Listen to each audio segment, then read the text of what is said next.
Salut, moi c'est Antoine Wen et je vais vous raconter un peu tout mon univers musical.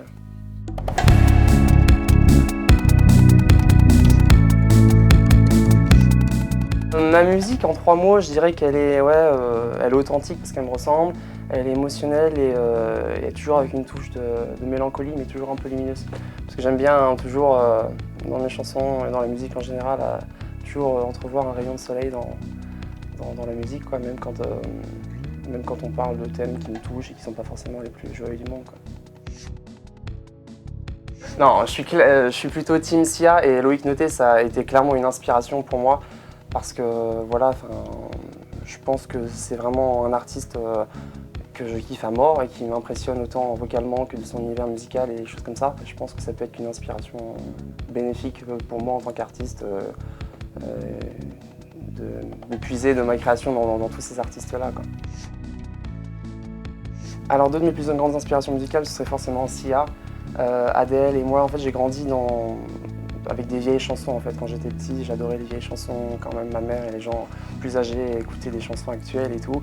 Et plus j'ai grandi, plus je me suis mis à la musique du moment, quoi. Et voilà, donc moi j'ai grandi avec Eddie Mitchell, Edith Piaf, Claude François. Voilà, j'adorais imiter tous ces gens-là qui avaient des voix très caractéristiques. Et voilà, après en grandissant, je suis tombé amoureux d'Adèle, je suis tombé amoureux de Céline Dion quand j'étais en Corée du Sud, bizarrement, et de Sia. Voilà, tous ces chanteurs-là, c'est pour moi des inspirations, autant vocalement que musicalement, que l'univers, que tous ces trucs-là. C'est plein d'émotions qui se mélangent et aujourd'hui j'aimerais bien faire un peu... Bah en tout cas, je sais pas si ça se ressent, mais en fait ça vient de là, donc au bout d'un moment je pense qu'on retrouvera un peu de ça partout, quoi. Non, mais je pense que mon meilleur souvenir, c'était pas tant musicalement sur scène ou des choses comme ça, mais en tout cas, c'est mon voyage en Corée du Sud qui, moi, m'a permis. C'est des amis à moi qui m'ont vraiment poussé à faire de la musique. Quand je suis rentré à Paris après, moi, cette année là-bas m'a fait monter grave des marches et j'avais plein de confiance en moi et j'ai un peu découvert que la musique, c'était pas seulement une passion dans la voiture en voyage avec des amis ou dans la salle de bain, c'était aussi quelque chose que je voulais construire, quoi. Donc je suis rentré au Corée du Sud et j'ai commencé un peu les cours de chant, les piano bars et des choses comme ça. Donc je vois pas de souvenirs vraiment caractérisés. C'est bien déjà comme souvenir. C'est moi qui revient plein de confiance en moi, gravir les petits échelons à Paris, les piano bars, jusqu'à aujourd'hui avec Thibaut et mon EP, quoi. Les anecdotes, oui, à chaque fois que je vois Thibaut, je suis en retard. Voilà, par exemple. Voilà.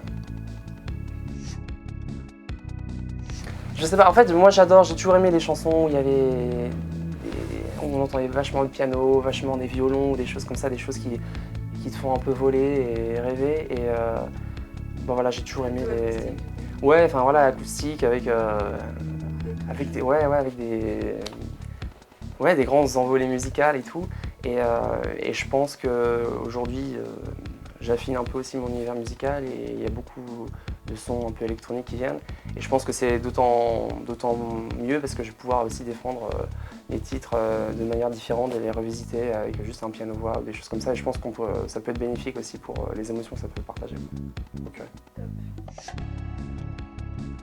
Alors, ma musique, elle va sortir sur toutes les plateformes de streaming, donc Spotify, Apple Music, Deezer et YouTube avec les clips et tout.